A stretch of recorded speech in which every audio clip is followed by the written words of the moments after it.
Chapter 5, Silver Dollars and Wooden Nickels. The back door swings open, and my brother Travis is there, smelling like grease, looking like he rolled in it. And I instantly feel better. How's my favorite little sister? I'm your only little sister. Doesn't matter. You'd still be my favorite. He smiles. So your favorite big brother has a silver dollar today. I think of Grandpa and Dad, who always asked us if we're having a silver dollar day or a wooden nickel one. Travis is doing that thing where he wiggles his finger in the air and asks his daily question. What are these? He looks older, more like my dad, who's been deployed since just before Thanksgiving last year. It was hard to feel thankful after he'd gone, especially since Grandpa had died 3 months before that. The hands of a genius, I say. Correctamundo. Do you realize you come home every day and ask me to compliment you? Not really, he says, opening the fridge. Just asking you to state the facts. You are unbelievable. Exactly, he says, pointing at me. Guess what? I finished restoring an old Coke machine today. Thing is like 70 years old. He pops open a soda. Those things are worth a bundle fixed up. Then he holds up the can.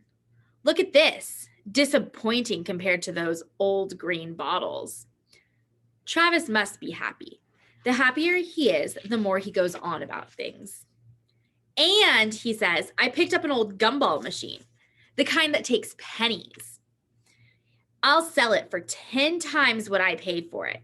His voice drops and he takes a sip. I will have to throw some money and elbow grease at it first, though. He comes over like he's going to mess up my hair, but I block his dirty hands. No way, I laugh. Don't touch me.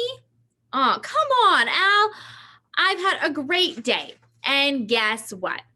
I almost have enough to buy those rolling tool cabinets and someday my big neon sign.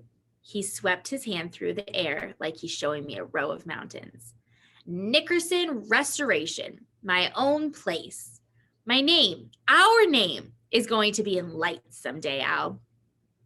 But then his voice deflated. I just have to get out of high school. We're like oil and water, school and me. I wish Mom would let me quit. She would kill you. Yeah, so would Dad. And being dead won't be good for my business. He smiles. Won't be long, though. I'm learning a ton at the garage. The boss is letting me do all kinds of different stuff. I smile. I'm going to buy a car soon, too. A classic. And a V6 at least. And then he's off, and I can still smell the grease after he's gone. I'm glad he had a silver dollar day. When my mom finally gets home, I've already microwaved my dinner, and I'm watching TV while I sketch pictures of a pet llama named Butch Cassidy. With a name like that, I give him a cowboy hat, a bandana, and a holster. But in the holster, he carries an ear of corn. When my mom comes in from work, she turns off the TV and I can feel it coming. So she begins, when are we going to really talk about today? On my 95th birthday. Funny one. She shifts her weight. I'm trying to be patient, honey. I really am. But today was a party. How could you get in trouble at a party? I don't have to do anything. They all hate me. I blurt out. I doubt that. But can't you see why they'd be tired of your behavior? These shocking things you do and say to get laughs? She doesn't get it.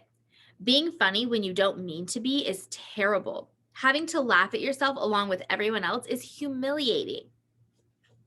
Oh, Allie, you're too smart for this. School is too important to joke about.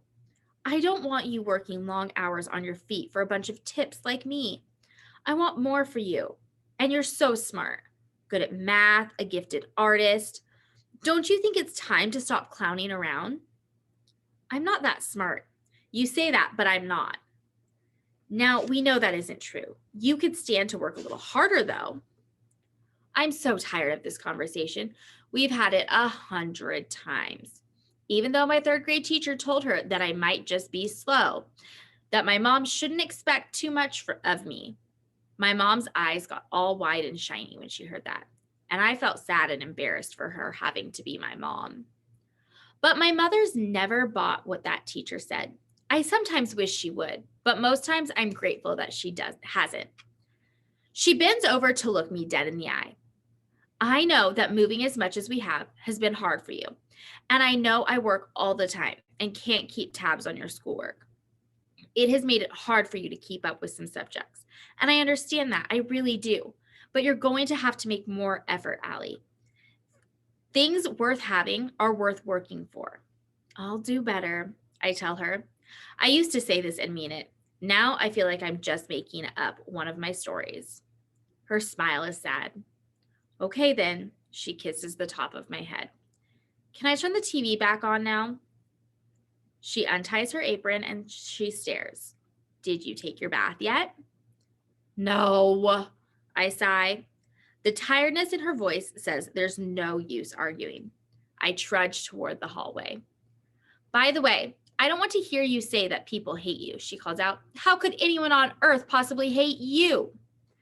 I wish she could understand my world, but it would be like trying to explain to a whale what it's like to live in the forest.